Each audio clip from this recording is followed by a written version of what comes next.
میران شاہ کا اڈا بازار، 15 جون سے جاری لڑائی کے بھیانک نشانات۔ یہاں کے تاجروں کو بھی دکانیں بند کرنے کی مہلت نہ ملی۔ اب یہ سنسان شہر فوج کے کنٹرول میں ہے۔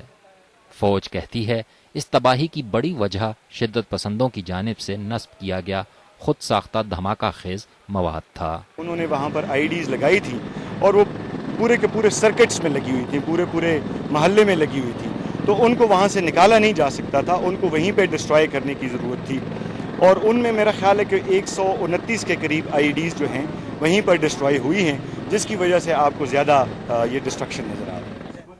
شمالی وزیرستان کی کارروائی کو شروع ہوئے 3 ہفتے ہوئے ہیں۔ ان میں پہلے 2 ہفتوں میں ان کوبرا ہیلی کاپٹرز اور جیٹ طیاروں کی مدد سے شدت پسندوں کے ٹھکانوں کو نشانہ بنایا گیا۔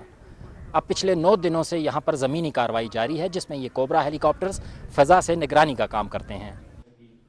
میران شاہ تقریباً ہر طرح کی ملکی اور غیر ملکی شدت پسند تنظیم کا کمانڈ اینڈ کنٹرول سینٹر بن چکا تھا۔ وہاں سے ملی بعض دستاویزات سے افغان اور عرب جنگجوؤں کی موجودگی کا پتہ ملتا ہے۔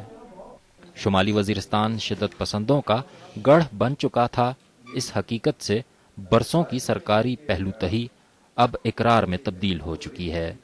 یہاں پر ساری دہشت گردی کے جتنے واقعات ہیں ان کی منصوبہ بندی، ان کی پلاننگ یہاں پہ ہو رہی تھی۔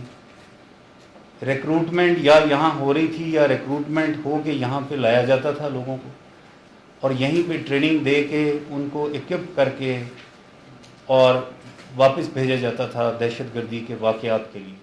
فوجی کارروائی میں ہلاک ہونے والے شدت پسندوں کی لاشیں کہاں گئیں اور بچ جانے والے کہاں ہیں، اس بابت فوجی حکام کو میڈیا کے چپتے سوالات کا سامنا رہا۔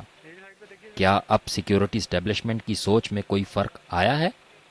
اگر ان لوگوں نے آ کے پھر وہی ایک سلسلہ شروع ہونا ہے کہ یہاں پہ گڈ بھی ہوں، اگر گڈ ہوں گے تو بیڈ بھی آئیں گے پھر، تو میرے خیال میں یہ جو ان کی ہے وہ نظر آئے گا جب لوگ واپس آئیں گے، ریسیٹلڈ ہوں گے، تو یہ ان کی جو بات ہے پھر وہ اس وقت پتہ چلے گی۔